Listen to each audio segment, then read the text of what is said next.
Friends, આજે હું તમારી સાથે વિઝ્યુલાઇઝેશન ટેકનિક શેર કરું છું. વિઝ્યુલાઇઝેશન એટલે જોવું.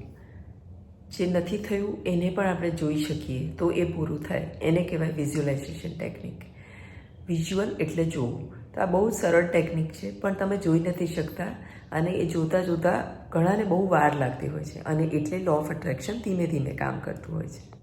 વિઝ્યુલાઇઝેશન એટલે જોવું. અને જોવાનું કેવી રીતે છે? આપણે આપણી આંખોથી આપણા મગજ ઉપર બધા પિક્ચર્સ બનાવવાના છે. એને કહેવાય વિઝ્યુલાઇઝેશન ટેકનિક.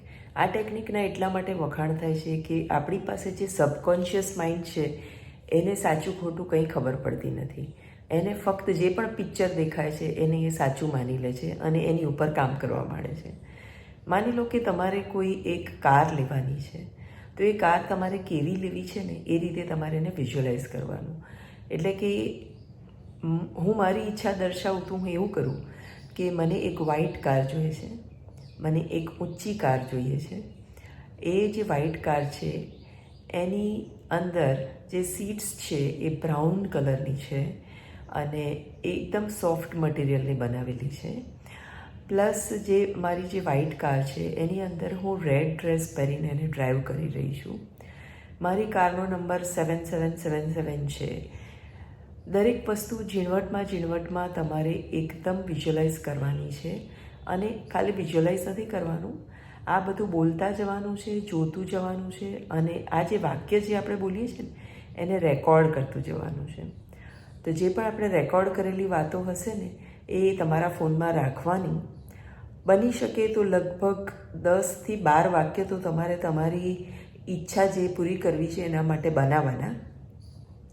અને એ 12 વાક્યનું રેકોર્ડિંગ તમારે રાત્રે સૂતા પહેલાં, એટલે કે જ્યારે તમે બહુ ઊંઘ આવતી હોય ત્યારે એ રેકોર્ડિંગ ચાલુ કરવાનું, કાનમાં ભરાવવાનું અને જે તમે બોલ્યા છો એને જોવાનું.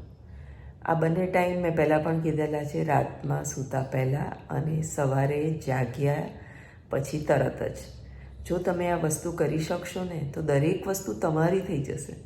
અને આ કોઈ ખોટી વાત નથી, આ સાયન્સ છે કે તમારું જે મગજ છે એ પિક્ચર્સ સમજે છે, એ શબ્દો નથી સમજતું, એ ચિત્રોને સમજે છે.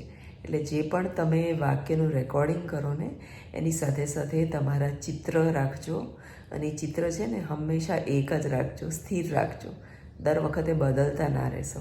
અને એટલા માટે જ રેકોર્ડિંગ કરવાનું કહું છું. તો આ રીતે વિઝ્યુલાઇઝ કરવાથી ઘણા બધા લોકોને ફાયદો થયો છે અને તમે કોઈ પણ નાની વસ્તુથી પણ આ વિઝ્યુલાઇઝેશન ટેકનિક સ્ટાર્ટ કરી શકો છો અને તેને મેળવી શકો છો. તમને એમાં વિશ્વાસ બેસશે અને પછી તમે ભલભલી વસ્તુને વિઝ્યુલાઇઝ કરી શકશો. તો આ ટેકનિક તમને કેવી લાગી? ફટાફટ ચેનલને સબસ્ક્રાઈબ કરો જો તમને ઉપયોગી લાગતું હોય તો, અને વિડીયોને શેર કરો.